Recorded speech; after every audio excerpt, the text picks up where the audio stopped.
This conference will now be recorded.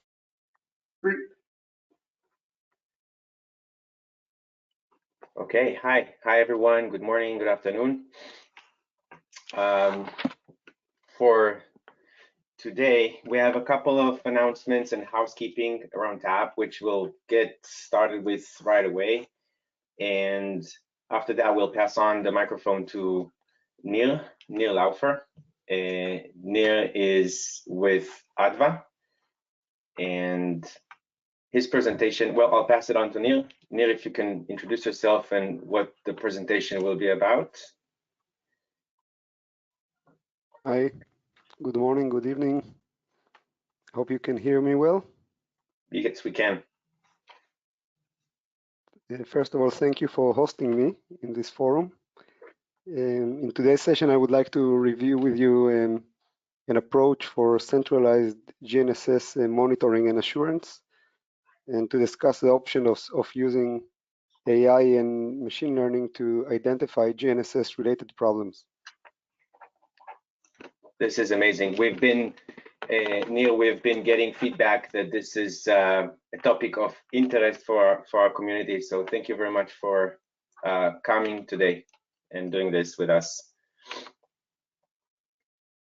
But first, let's start with a few announcements, updates on the work that we're doing here at TAP. So let's start. We started a new work stream. It will be our fourth work stream, and it will be dedicated to oscillators and the hardware perspectives of that. Gary from SiTime, he volunteered to lead this effort, and one of the first goals we're gonna work on is on a way to classify oscillators for the different use cases within the data center, the characteristics and the requirements around the oscillators.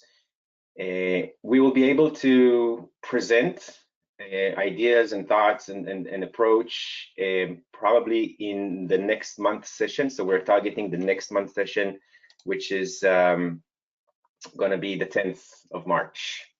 So that's coming up, and you can expect updates as we go along, either via email or over this call. And feel free to reach out to Gary if you want to chime in and volunteer. Gary, would you like to say a few words on that? You're on mute, Gary.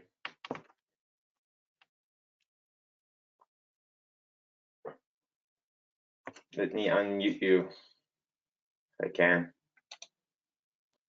No, I can't. You have to unmute yourself. Am I unmuted now? Looks Yeah. like I'm good. Yeah. Sorry about that.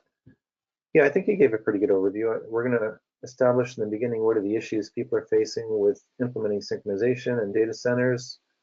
And then we're going to discuss a framework to capture the use cases from the system requirements point of view, and then distill that into an oscillator specification for each of the use cases and create a standard or create classifications, standard classes of oscillators that meet those use cases. And then finally, create a specification for the test methods for each of those specifications. So we're going to work with the data center application. If people have other applications in mind, I'd love to hear about it. I'd like to try to cast the net wider and see what we can do. Obviously, we have limited resources, but I would like to see how much overlap we get and try to fit in what we can. So I'd be interested in talking to anybody that's willing to about their experiences and how we could help, what they would think the ideal outcome would be. And I'll present March 10th the feedback I've got from our technical peers in the community and launched the work stream. That's great. Thank you. It's very exciting. And welcome aboard for the fourth work stream. Switching topics to work stream number 2. This is the PTP data center profile, the activity led by Michelle. The quick update here is that we identified points of collaboration with the OCP networking team. This is centric on the switches, and Michelle will be presenting at their next session on the high-level overview of our work, of the work that we started to do around PTP profiles for data center, and the specification in hand. And we will look for points of collaboration and the way to take it forward with our peer OCP groups, in this case, the networking group. The meeting is scheduled for March 8th, and I encourage you all to join and participate and hear the feedback that we're getting there. So I'd like to thank Michelle and the team for putting up the docs up already now, and encourage you to join this effort. I'm not sure if Michelle is on today, but if you want to say a few words.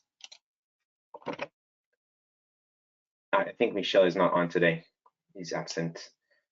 But I will send out an email with the details for the networking meeting on March 8th, and we'll welcome you to join and see how that goes.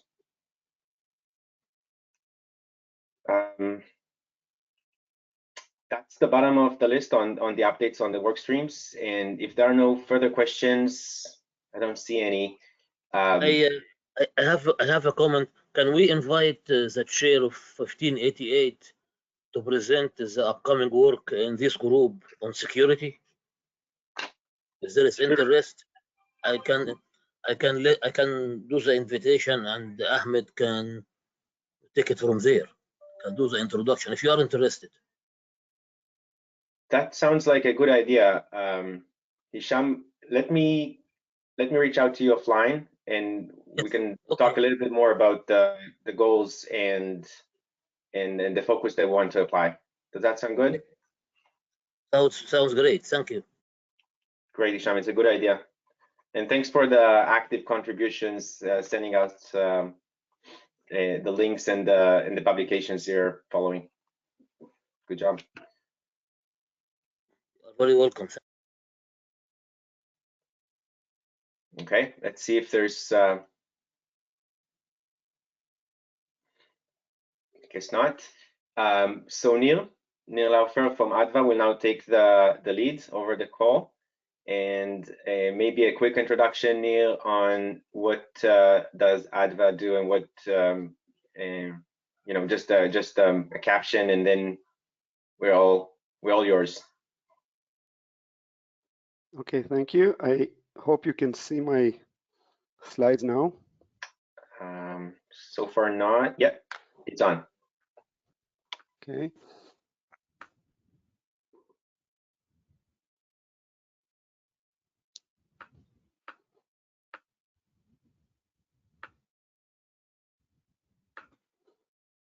Just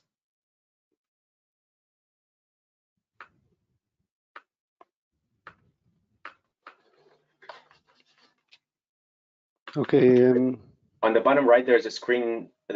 Next to the Zoom slider, there's a more down, all the way down. There's going to be a button for you. Yeah, I'm trying to move to presentation mode. How about you hit Shift F5?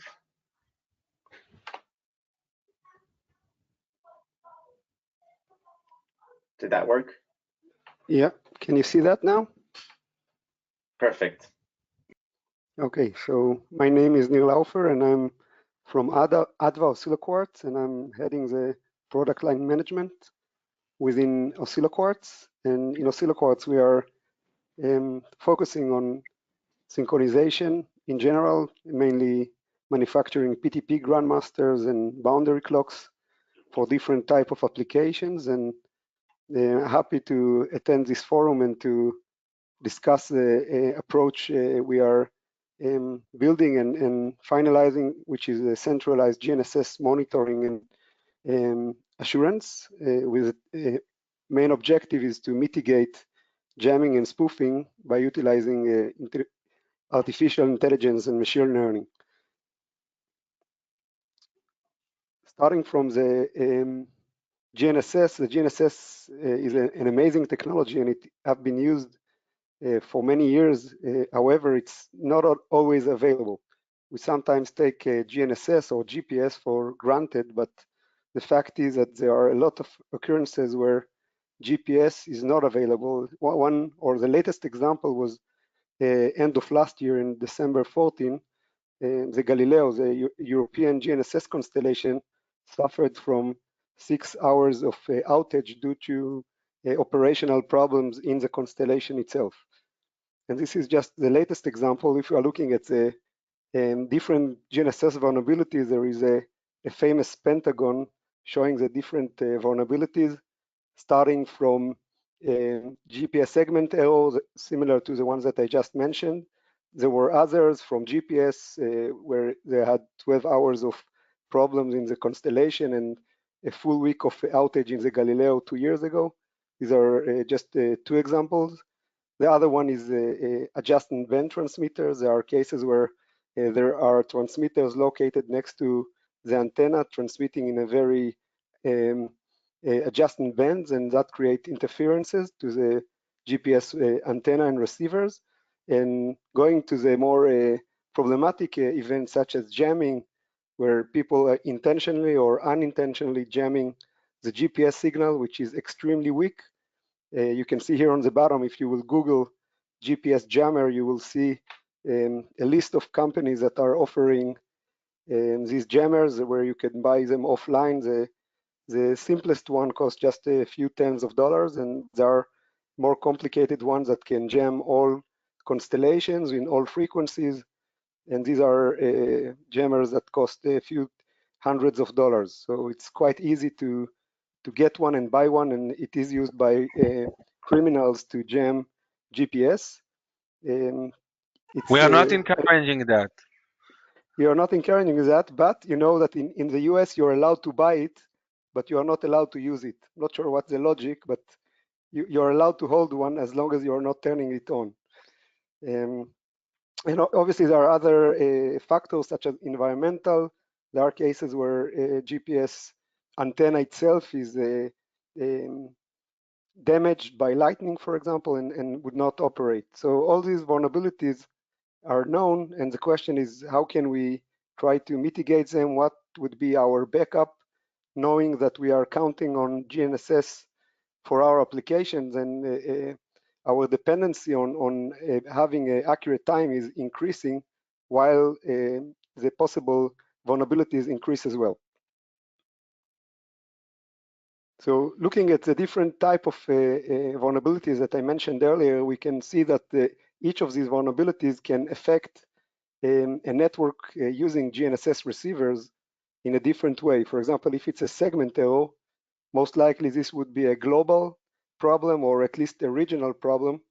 While, for example, if we're looking at jamming, depending on the power generated by the jammer, it could be either local or regional. And if it's, for example, an equipment failure, that would be local. So one of the important factors is trying to identify the scale of the problem, the scale of the impact. This by itself can help us to identify what is causing the GNSS outages. Sometimes you're seeing that there is an outage, but the question is what causing this outage and what should be the actions that should be taken in order to overcome this problem.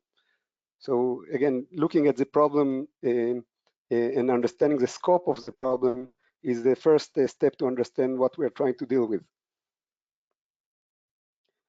The way that most of the GNSS receivers today are operated is in a way which is called a distributed or local approach, where each GNSS receiver is working independently, and it tries to detect the GNSS outages locally based on information that is collecting. And obviously this approach has some disadvantages and weaknesses. First of all, there is a limited or no data from external sources. I mentioned earlier the GNSS constellation problems. Some of these problems are broadcasted or available online, and if you could get this information from for example, NASA server or from ESA, the European Space Agency server, you will be able to know that there is a known problem in the constellation. Another problem with this distributed approach is that there is a limited compute and memory power on the embedded devices. Typically, these are products that are using a CPU, which is not very powerful, and obviously on the distributed unit, there is not a lot of memory that you could use in order to save historical data or to collect a lot of data that you will typically need if you want to implement a machine learning based approach. And as I mentioned earlier, in order to make a good decision on what we are facing, you better see the bigger picture. And obviously the distributed receivers cannot know the bigger picture. They are not aware of issues that are happening in other locations in the network. So this is a limited and suboptimal detection and decision approach. And a better approach could be to use a centralized or global approach, where the relevant data is collected from all the GNSS receivers in the network to a centralized location. It can be combined with external data from independent sources. And the advantages of this approach is that we are using multiple sources of data combined. The decision is based on the bigger picture where we have a network view. On the centralized side, there is unlimited memory and compute power, so we can basically collect as much data as we want and can analyze it with very powerful compute. And eventually this would allow us to utilize artificial intelligence and machine learning to try to better understand what we are seeing or what would be the impact of the data that we collected. And since it is all done through the network, it can be done remotely, and there is no need for dedicated hardware on site that would collect this data and send it over to the centralized network from the network to the centralized location. So looking at the abstracted network diagram here, you would see that in the modern network, there are hundreds and thousands of GNSS receivers. Just to give you one example from telecom today, with 5G network, all the TDD base stations, they all need to be synchronized in a level of 1 microsecond. So there are hundreds or thousands of receivers that are deployed in a nationwide network, and these receivers are sending data from the receiver, and we will see later the type of data that is needed, but this data is sent from the receivers into the centralized network management system. And on top of that, as I mentioned earlier, this information can also be combined with data provided from external servers, such as NASA servers and others, to have a bigger picture of the problems that we might be seeing. If there is an event, for example, if there is a jammer affecting a certain area, then the machine learning and the artificial intelligence running on the server will identify that, and then will send an action to the different receivers. For example, one could be to switch to holdover, so stop relying on GPS, or to switch to a backup. In a well-designed network, there is a backup coming from another location or from a centralized location where, for example, a cesium clock can be used to hold time very accurately for very long durations of time. For example, a good cesium clock can hold time within 100 nanoseconds for a duration of 2 weeks. So you could potentially run your entire network without GPS as long as you are traceable to a clock which is steered from a cesium atomic clock. So once you identify the problem, you could potentially act and try to keep your network up and running, although GPS is no longer available. Neil, just one quick question. You may have said that. Are you presenting an idea, or do you guys have working experience we have a working experience, and I will show the systems that we built and a few examples from the field. So this Perfect. this system is running for 2 years now, and we have already deployed in a few nationwide networks. Okay, thanks for the context. So let's look at the data. I mentioned that we are collecting data from the receivers. What type of data could be meaningful? So the data that we are collecting is quite straightforward. It can be collected remotely and securely over standard interfaces such as SSH or SNMP v3. And the information is quite basic. First of all, we are collecting the location.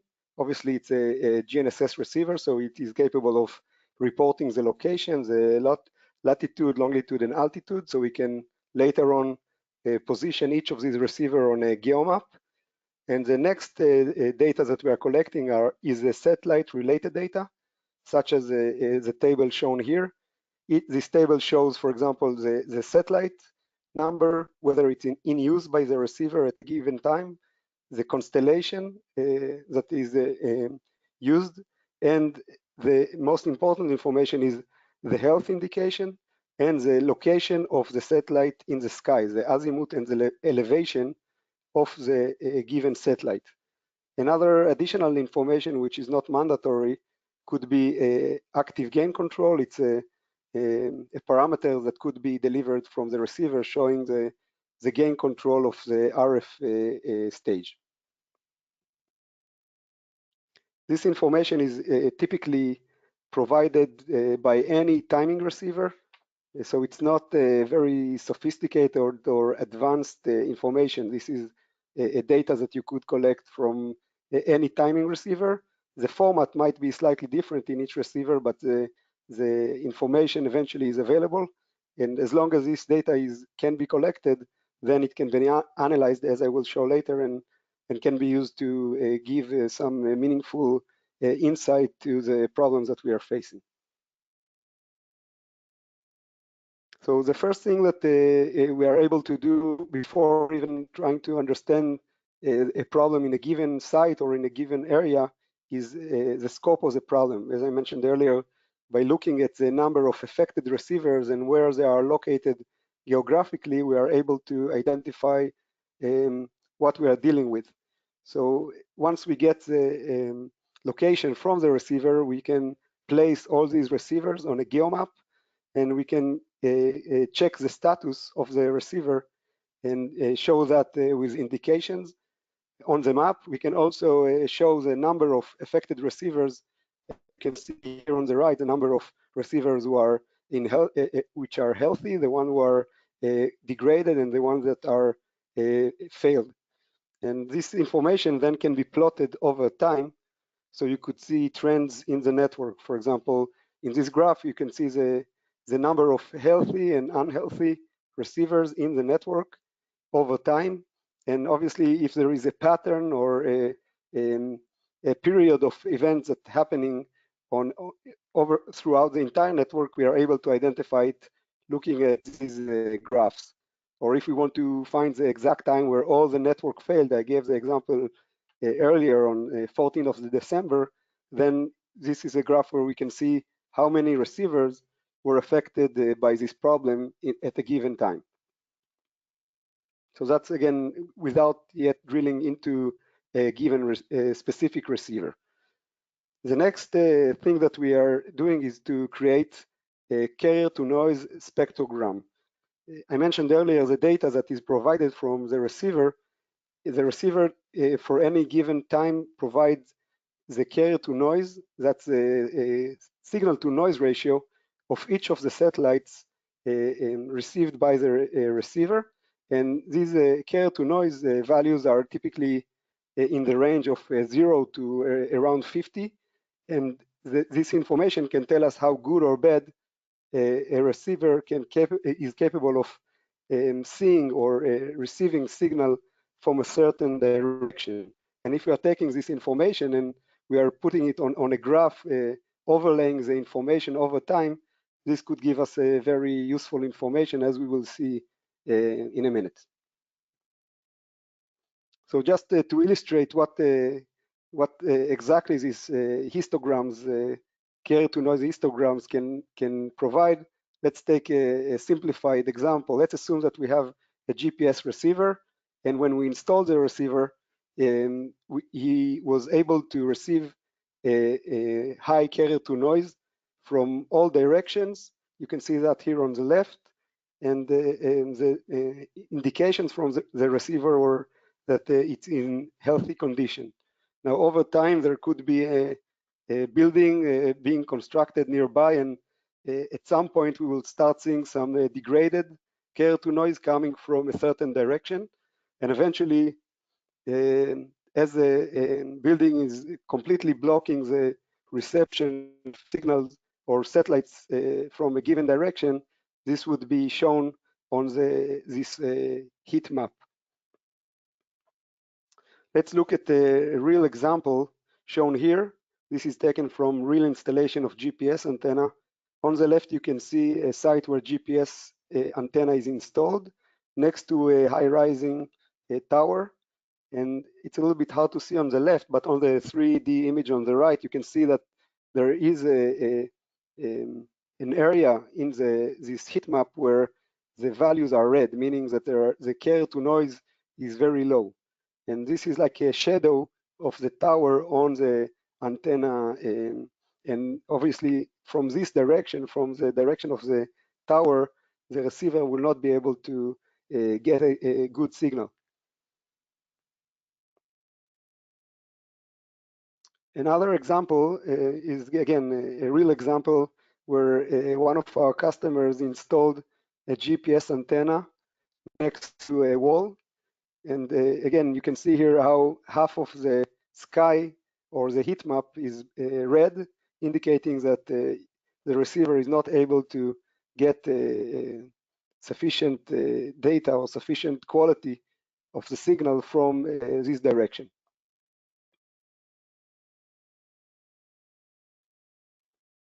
So let's look at some of the useful data that is presented trying to analyze a problem at a given site. So I mentioned earlier we are able to show the exact location of the receiver. This is shown on a geomap.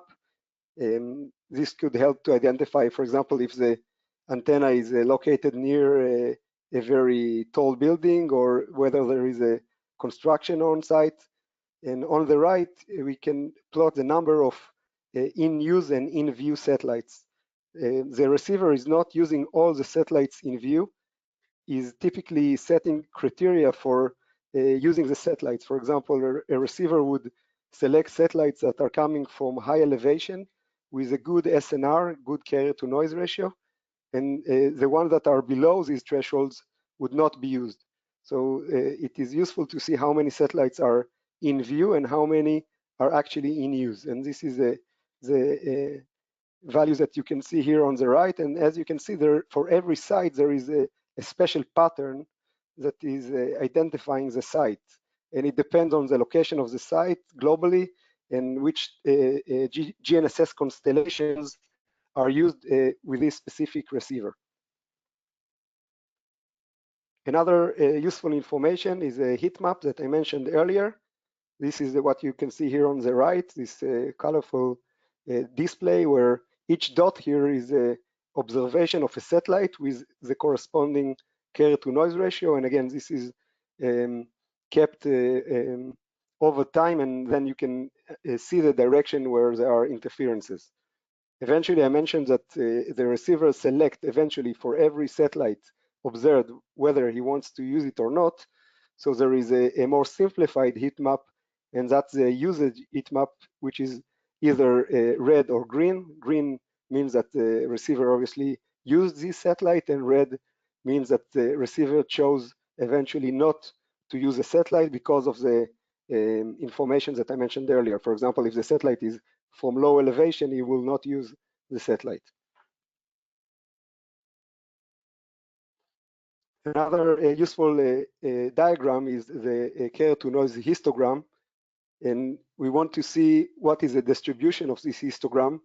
On the left, you could see an example for a good site where most of the observations were at a very high carrier to noise. And on the right, you can see an example for a bad site where this histogram clearly shows that there are quite a lot of points where the carrier to noise was low. So this is again another way of looking at the data and identifying the problem. In order to simplify this to customers, we created a health test for a site in order to help the user identify whether a site is good or bad, and this can also be used as an acceptance test for the site installation. It is very common that the operators are not installing the antennas themselves. They are using a subcontractor to do that.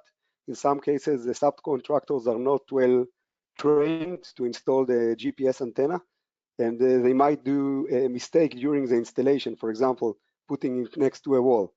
This acceptance test running the test over a predefined period, and eventually at the end of the test, it can identify whether the site was installed properly or improperly based on a set of parameters that were defined by the operator upfront. And if there is a site which didn't pass the test, then the operator can go back to the installer, to the subcontractor, and ask him to improve the installation. This can also be done ongoingly, and as I showed earlier, change the conditions around the antenna can change over time. So a site that was healthy when installed could fail later on, and again, this type of health test can help identify that. An example for a good site, you can see here again the different displays that we mentioned earlier, the number of satellites in use and in view, the histogram of the carrier to noise, and the different heat maps. But again, they are eventually translated into values that can be compared and eventually define whether a site is in good or bad condition. Hi, Neil. Just a small pause, short pause. So one comment is that your slides suggest that this information is confidential. I assume that because you're presenting it today, it is not the case, and we can use this data openly? Yes, it's.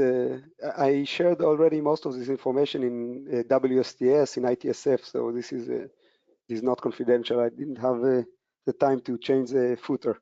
Apologies for that. All right, thank you. Thank you for the clarification. And then I just wanted to pause here and give the audience a chance to ask questions, clarifications, if there are any.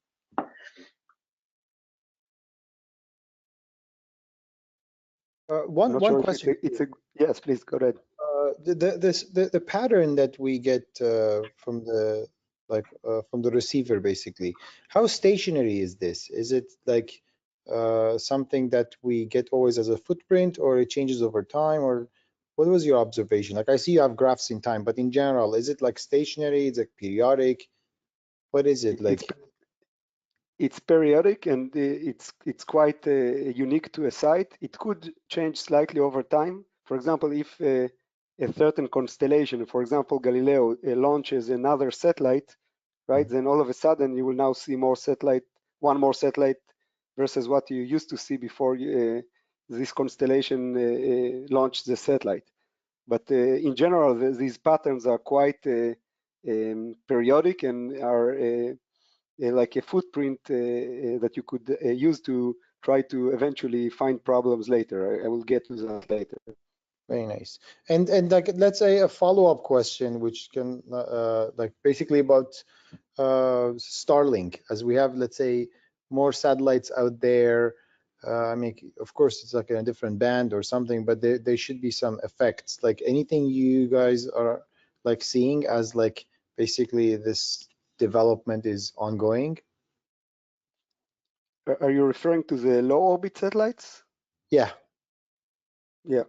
Again, it's a different type of constellation and using a very different type of receiver.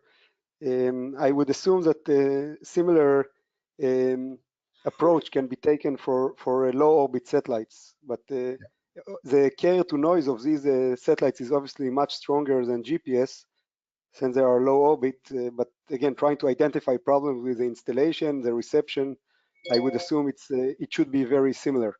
But we have not experienced or tried to adjust this specific system to low orbit satellites.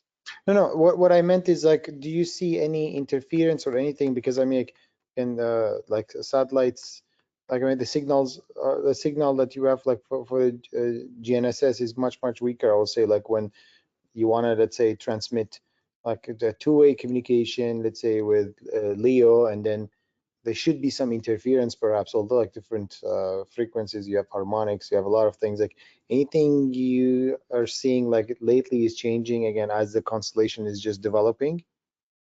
We haven't seen a global problem where one constellation is obstructing the other. What we have seen is where there are locations where there is adjacent band transmitters which are either faulty or transmitting in a very adjacent bands, and they are blocking the signals. But this is typically a local problem where you could see a site where, as I will show later, you could identify that after investigating the site, everything looks good. There is a good sky view. There is no reason why the receiver should not see sufficient satellites, but still you see that the carrier to noise that you're getting is very low. And in these cases, the next thing would be to come with a spectrum analyzer and trying to identify where the interfering signal is coming from. Yeah, awesome. Thank you. Again, at least for the time being, this was a local problem that we have seen on specific sites and not a global problem.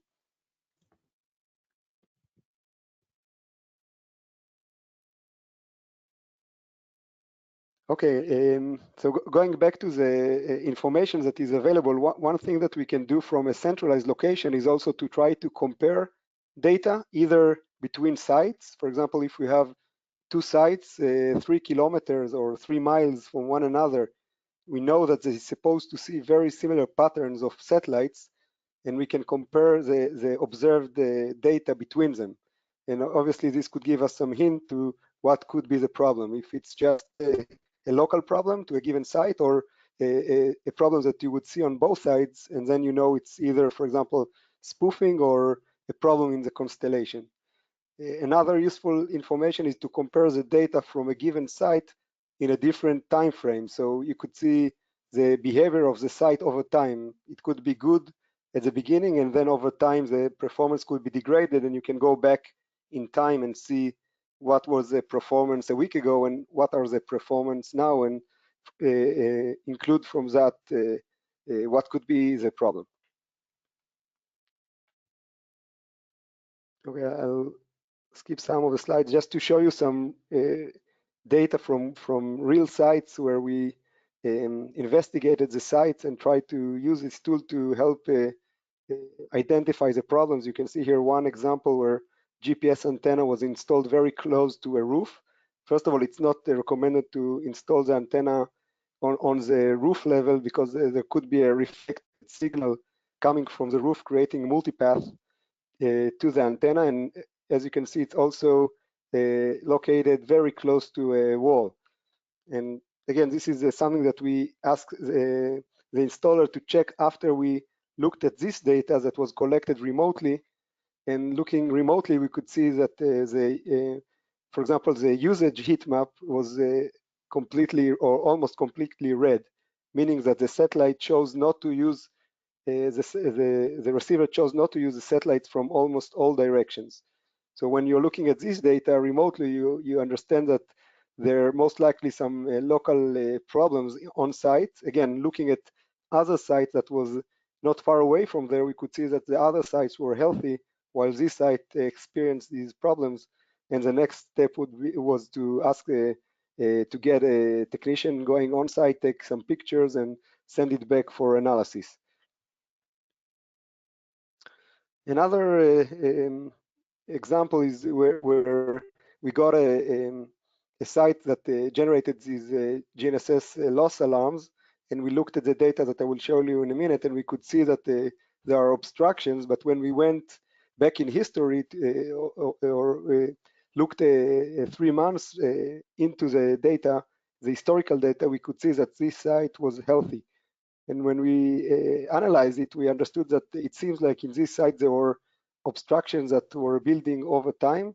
And when we asked for pictures of the site, we could see that there were nearby trees that were growing and eventually created this obstruction. So it was something that was not there at the beginning, but evolved problems that evolved over time. And again, if you look at the data that was collected when the issue was observed, you could see this used heat map, which is red, and the number of satellites who are used and seen by the receiver going up and down, which is a very problematic pattern for a GNSS receiver. So again, the order of the event is that we are first looking remotely only on the problematic sites, again, keeping in mind that there are hundreds and thousands of these receivers and only a small portions of these sites are affected. So first we are identifying these sites and then trying to analyze the data, trying to understand if it's local, if it's regional, what is the history of the site, and based on that trying to make some conclusions. And again, in some cases, the corrective action is to send the technician on site and improve the antenna installation. So I think this was let's say an introduction to the type of information that we can retrieve remotely and what could be learned from this data. But when looking at X-ray, it's as you saw, it's quite similar to looking at heat maps. And the question is, how can we use artificial intelligence and machine learning to automate this process, to help us identify these problems automatically without asking a technician to look at hundreds or thousands of sites manually trying to identify the problems. So that the next level of this system is to use artificial intelligence and machine learning. And obviously it can help us to automate the process to detect patterns. This helps us to safeguard the GNSS signal reception and also to create a predictive maintenance through long-term satellite telemetry. I showed the example of the trees. So using that, we can identify there is a pattern in a given site and try to recommend the operator to, for example, cut the trees or to change the location of the antenna away from the trees. Another useful thing with this system is that it allows an early detection, so we can see a problem before it happens. We don't need to get to a point where the receiver reports that it cannot longer use the satellites. We are able to identify a trend and alert before the problem starts, and it can scale to very large networks. Some of our customers are using this system with hundreds of receivers, and the system is capable of analyzing the data collected from all these receivers and alert. So it can scale to very large networks. And by doing all this, we are reducing the OPEX of maintaining such a large network. And again, these networks are becoming more common these days as timing is becoming more critical and more in use. So the high-level concept here is to collect the data that I showed earlier, all the data that we are using to build these displays that I showed earlier, combining it with external information, and then in the AI server running the algorithms that tries to detect abnormal patterns that are identified looking at the data that I showed earlier. That we have some pending patents related to the way that we are identifying the problems. As you can see, there are a lot of data here, and you need to know what you are looking for, what data you want to look for, how you should train your algorithm, and so forth. So this is a part of the intellectual property that needs to be built into the system in order to make it efficient and useful.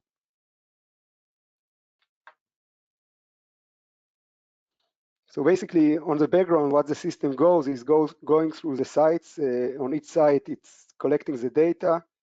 For example, in this algorithm, it looks for obstructions. So it analyzes the data, look for blind spots.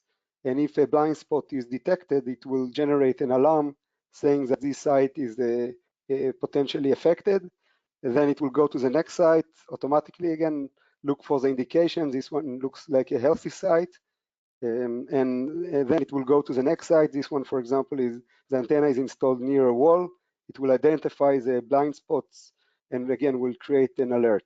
So eventually the customer, when he's looking at the data, he will only see the sites who are affected, and then on this small percentage of sites, he will need to then analyze the data and try to define the corrective action. So to summarize, as I mentioned earlier, the solution that we propose is centralized versus the distributed approach that is used today. It is capable of working with any GNSS receiver. I maybe forgot to mention it earlier, but we started by developing this system for our receivers, but in our last release, we also added an option to interwork or to collect data from any third-party receiver. So there is a software hook that allows us to read data from external receivers through a script that it can be written by the third-party receiver to extract the data to us. But again, no additional hardware or physically attending the site is needed. All the data is collected remotely. It provides a network view of the GNSS receiver health. It allows to remotely analyze the data, and eventually using the machine learning and artificial intelligence in order to automate the detection in order to scale. So that was a short introduction to the centralized GNSS assurance and monitoring. If you have any questions, please send me an email, or I will be happy to continue the discussion with you. And I know that many of you are using GPS receivers or intend to use them, and I hope this was useful to you. Thank you. Yeah, thank you very much. It was very helpful, at least for us, and very interesting as well.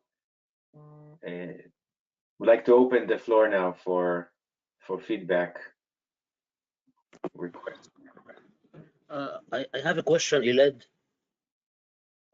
Please, Hisham. How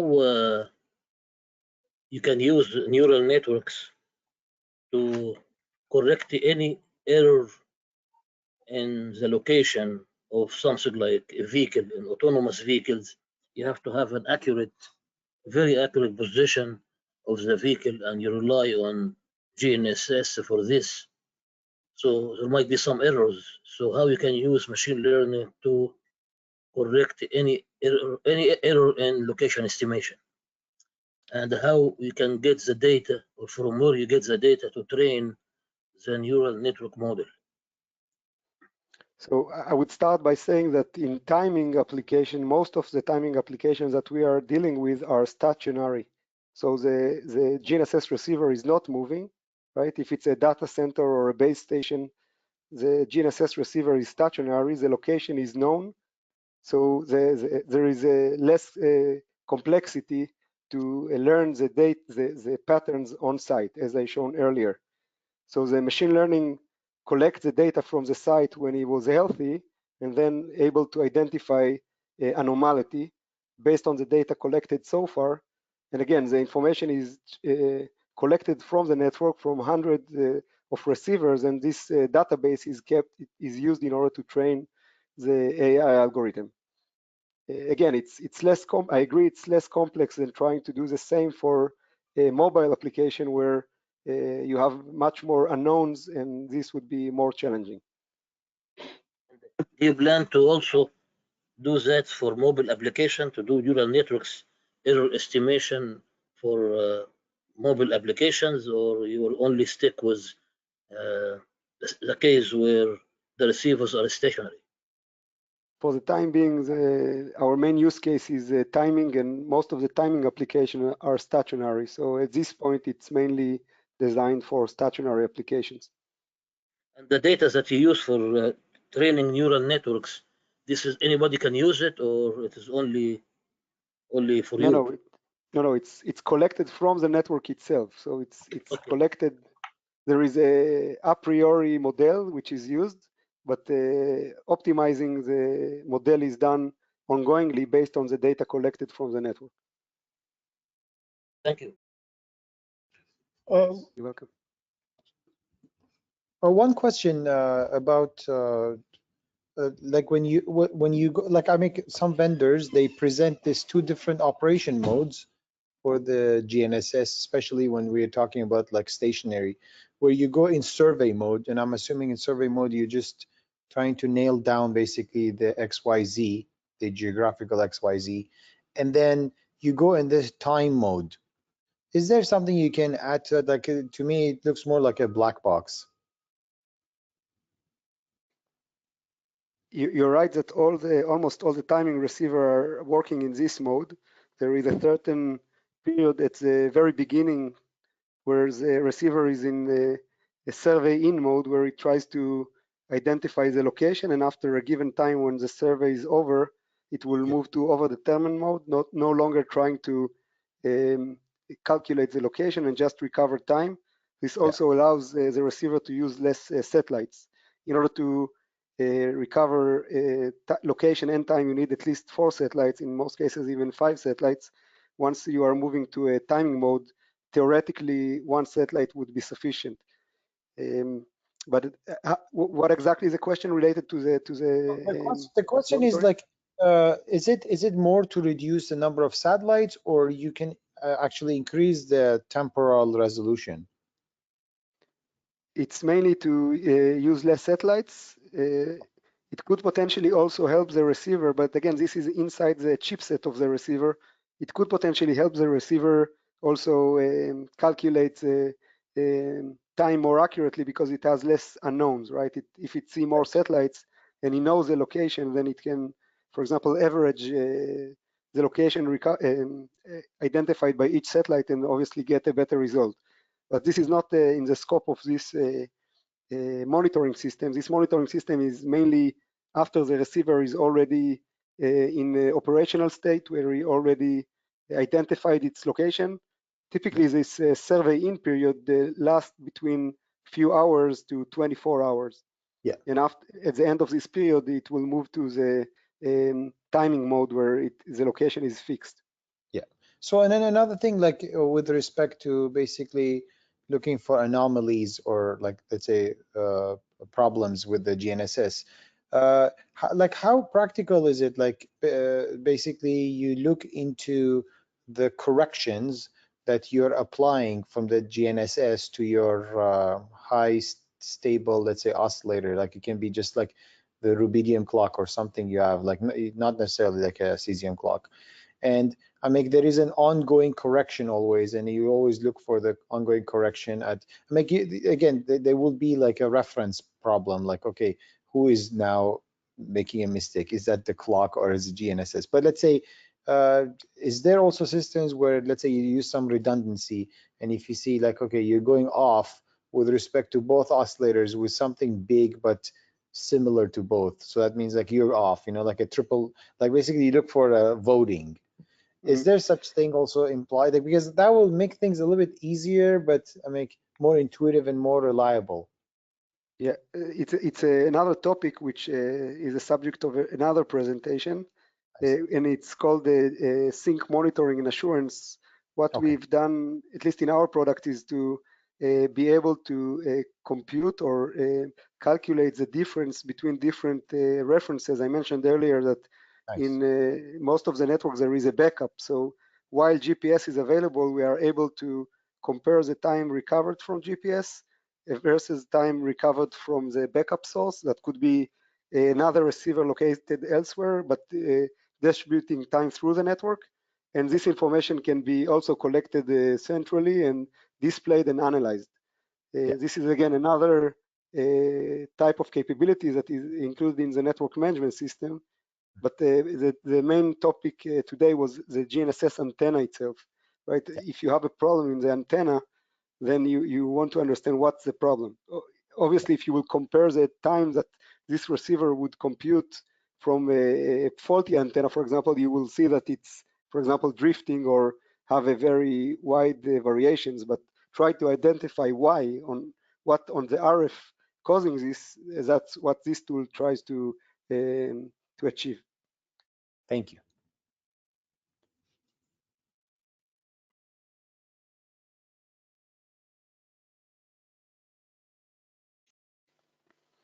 I think in general there is one thing that we have learned over time is that installing a GPS antenna is not straightforward. First of all, it's very costly, depending on the location.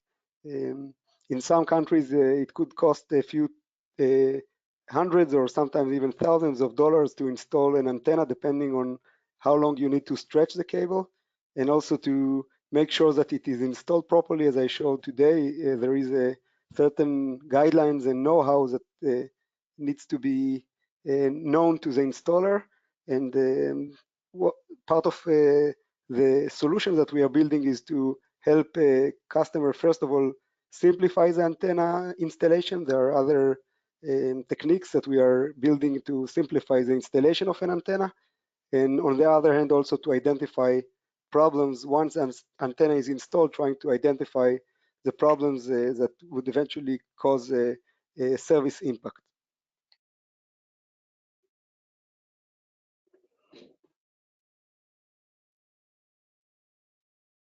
Thank you, Neil. I think you know, this community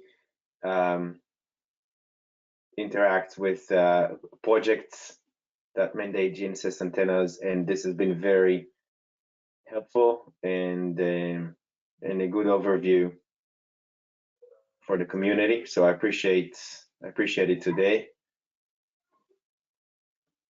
And if there are any follow-ups, let's say we will Neil, once you sanitize the presentation, we will post it online and we will be able to take the discussions offline. Does that work for you? Yeah, thank you. Thank you for listening. I hope it was useful and look forward to any future communication. Yeah. The next meeting is up in 2 weeks, and we will set the agenda as well as the rest of the events for the month in an email. So look forward to it, guys. Have a great day. Thank you. Thank you. Bye. Bye-bye. Bye.